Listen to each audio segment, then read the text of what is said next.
Everyone thought they knew Michael Jackson. The moonwalk, the glove, the scream that shook stadiums on every continent. But what if the person the whole world was watching was just a character, a performance so total, so complete, that even the people closest to him sometimes forgot there was a real man underneath it? Today we're pulling back a curtain that rarely gets touched. Not the scandals, not the tabloid noise.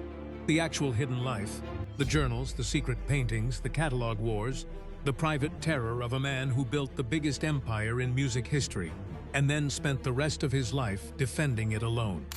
Buckle up, because the real Michael Jackson is far more interesting than the one you think you know. Picture the most recognized human face on the planet. Not famous, the most recognized, every country, every city, every restaurant and airport and hotel lobby on Earth. Someone always knew that face. Now try to think inside that reality. Try to feel something real. Try to sit in silence for 5 minutes without the whole world pressing in. Private writings connected to Michael Jackson reveal something that no concert footage ever could. Not a man celebrating his success, but a man quietly documenting the weight of it.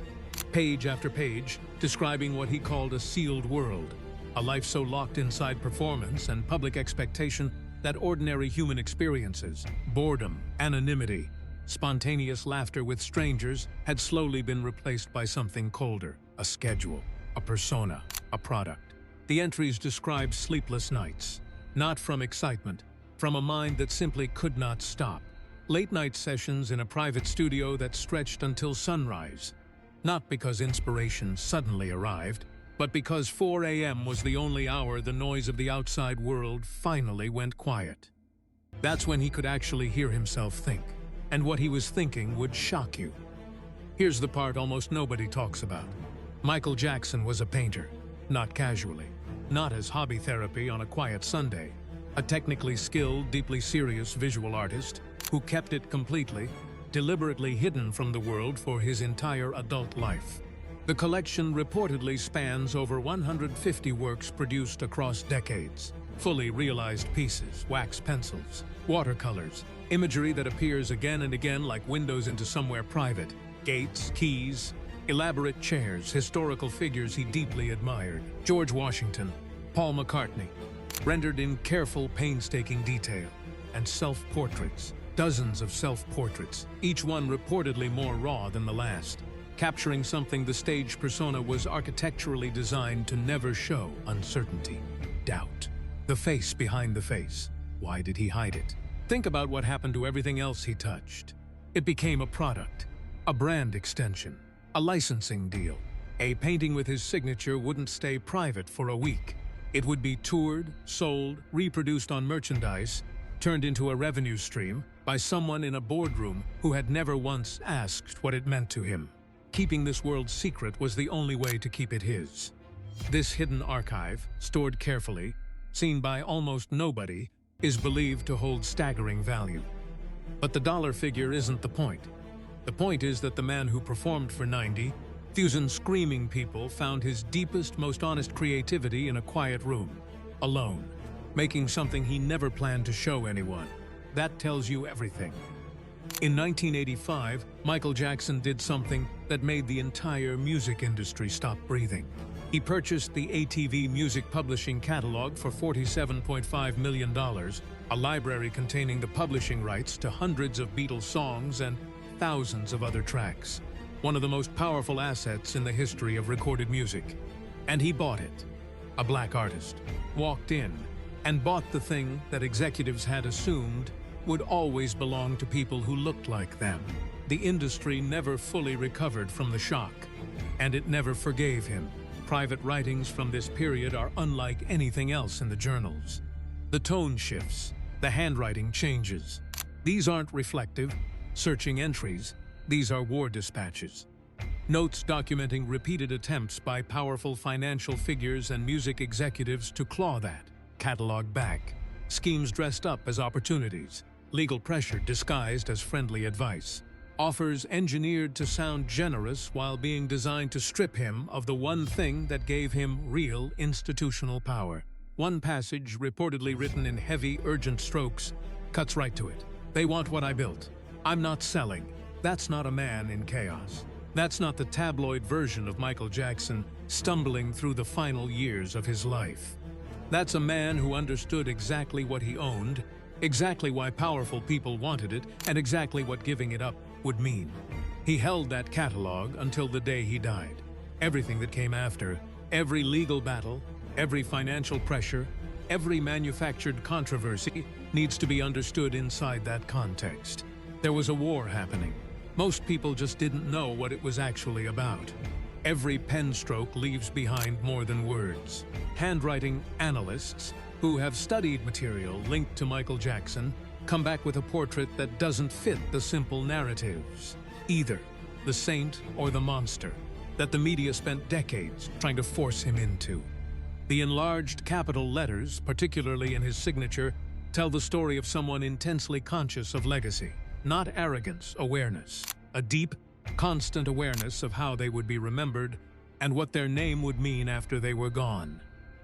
The circular, enclosed shapes point toward emotional boundaries built deliberately and carefully over time. A person who learned, probably early, probably painfully, that the world would take everything you gave it and ask for more. So you build walls.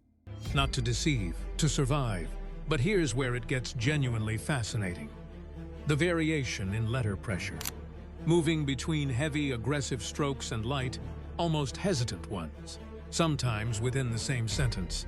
Analysts read this as the signature of a mind living simultaneously at two completely different emotional scales. Grand, almost cosmic ambition sharing space with intimate, private vulnerability. Not in conflict, in constant, exhausting conversation with each other. The smudges are what stay with you. The places where the pen slowed, where the hand hovered, where something was almost written, then wasn't, then was anyway. This wasn't the handwriting of a man certain about who he was. It was the handwriting of a man still asking the question. Here's a piece of music history that almost never gets told correctly. When Billie Jean was being prepared for release, it almost didn't make it out sounding the way you know it. Label executives wanted the introduction cut. That bass line, the one that now lives in the permanent memory of everyone who's ever heard it, was considered too long, too slow to get to the vocal. Not commercial enough for radio programmers who needed the hook in the first 30 seconds. The argument made complete business sense. Radio wants speed. Audiences want the payoff fast. Every second of instrumental intro was a second someone might change the station. The decision was to ignore all of that completely, because every single second of that bass line is doing something. It's building tension.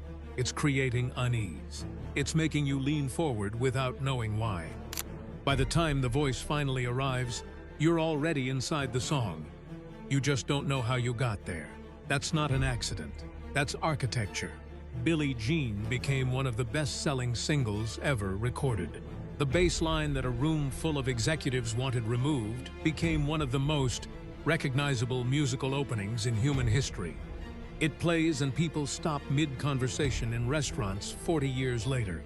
Think about that the next time someone in a suit tells a creative person what their audience actually wants. When Jafar Jackson began preparing to portray his uncle in the 2026 biopic, he didn't start with dance rehearsals.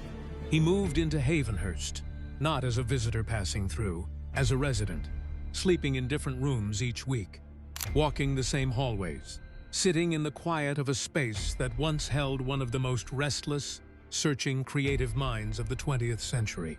He was looking for something that camera angles and choreography couldn't give him. He was looking for the person. What he found in those journals and private notes wasn't the image from the album covers. He found someone who wrote down goals relentlessly, who filled margins with half-formed ideas, who sketched out humanitarian projects and artistic concepts that never reached the public, not because they weren't ready, but because the industry around him moved too fast and demanded too much, and left almost no space for anything that couldn't be immediately monetized. He found evidence of doubt that the performances never showed. Recalibration. A man who had achieved every single thing the world said was worth achieving, and who was still privately, quietly, asking whether it was enough. At some point, the preparation stopped being research. It became something else.